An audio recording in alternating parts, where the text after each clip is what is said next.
Okay guys, ito yung actual coyote ko. Coyote natin. Bale, papakita ko sa inyo kung ano yung mga na-upgrade ko dito, kung ano yung mga binago ko. Well, ano na sa masyado, gas-gas na siya kasi lagi ko siyang ginagamit, saka pinupush ko talaga yung kung hanggang saan yung kaya niyang gawin. So, dito muna tayo sa body. Bale, sa body niya, wala mo akong ginawa.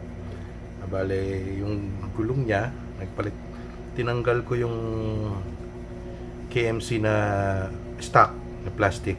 Ginawa kong beadlock na yan, na metal.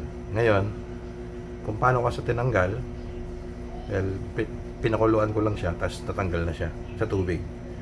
So, ngayon, since ano siya, yung hindi siya vented, kaya yung gulong niya hindi vented, walang butas, ibig sabihin pag ginanya mo, hindi bumabalik. Kaya ang ginawa ko ay binutasan ko yung gulong ng soldering iron. So, well, yun muna ang ginawa ko kasi hindi ko alam ang ginawa ko. Yun lang ang binago ko dito. So, yung gulong muna para magkaroon ako ng yung deep dish tawag nila. Naka-negative siya para medyo lumapad din. So, pangalawa, yung gulong medyo lumapad gawa ng ginawa kong deep dish negative para medyo lumapad. So, yung sunod, sa ilalim tayo. Sa ilalim. Ito, binaligtad ko. Sunod, yung portal housing, lahat, niligaw ng weights sa harap. So, set yan, yung portal housing. Tapos, sa likod, naglagay din ako ng weights, yung para siyang disc.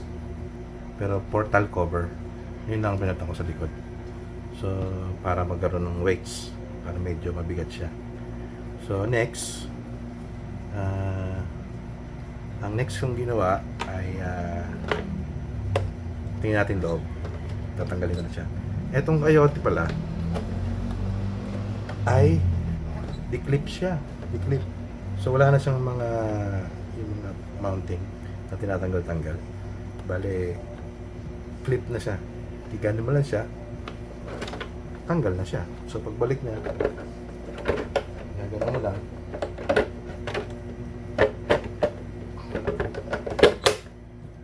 Tapos na. Tapos, madali siyang tanggalin. O yan, ganyan niya. Flip, tapos hook. So, ito, kiklip siya rito. Yung ito namang sa harap, dito naman siya. So, okay? Ito muna sa loob.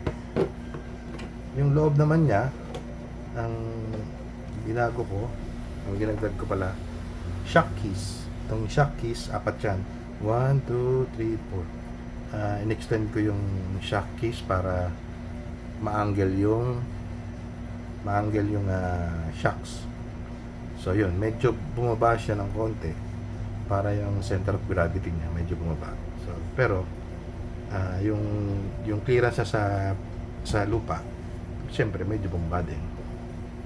Pero mas okay na itong ganito para hindi siya tumbahin. So, naglagay ako dito ng, ito nakikita nyo to, ito para siyang monitor ng battery. Pag isa-set mo siya, kung pag 30% na, basta ikaw mag-set kung kailan siya tutunog, para alam mo na malapit na malobot yung battery, hindi mo na hintayin tumigil. So, ito, pasinet ko yan ng mga 30% na lang or mga 30 to 20% na lang yung battery bago siya tumunog. So, habang ginagamit siya, pag tumunog siya, malayo, tumunog, mapapaandar ko pa siya papunta sa akin para matanggal ko yung battery. Papalta ko ng bago. So, yun. Tapos, at the same time, makikita mo rin yung kung ilang percent na lang yung battery. So, sinasalpak yan dito sa ito dito. Ito yung battery. Dito. Sasalpak yan dito. Kasi ilaw na siya. Ito, drain na to. May 20% pa siya. Tapos, itong sunod, tanggal pa. Tanggal ko siya. Yan. So, yan. So, ito dito. Sa battery. Ito dun sa monitor ng battery. So, ngayon, sunod, pinalitan ko din ang kanyang motor. Itong motor ay ano na siya, Hobby Wing Fusion SE, Quick Fusion, yeah, SE 1800. So wala na siyang built-in, 2-in-1 na siya, may yung kanyang ESC nandiyan na rin. So ngayon ito yung switch niya, Lego dito. Yung dati niyang ESC tinanggal ko na dito.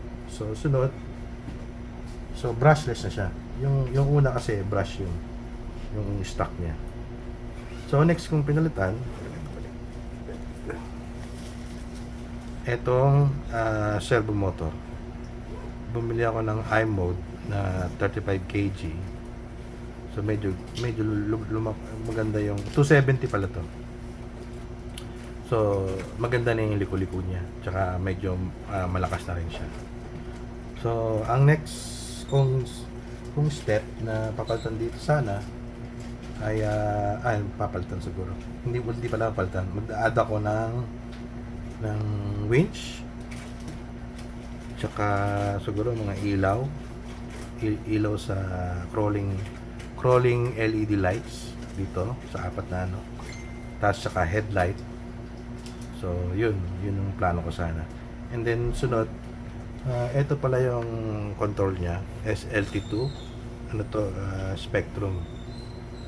Plano ko rin palitan to ng Dambo RC. Para makapaglagay ako ng ibang mga gadget kasi ano na to, hanggang dalawa lang to eh, wala na siyang ibang option. So hanggang dalawa yung channel lang, yung servo at motor lang. Yung Dambo RC hanggang 10, so makapaglagay ako ng servo wings, ilaw, yung mga ganyan. So pero sa ngayon okay na muna ako dito. So yun lang muna ang ginawa ko dito. So okay. Sige, babalik ko na lang ulit siya.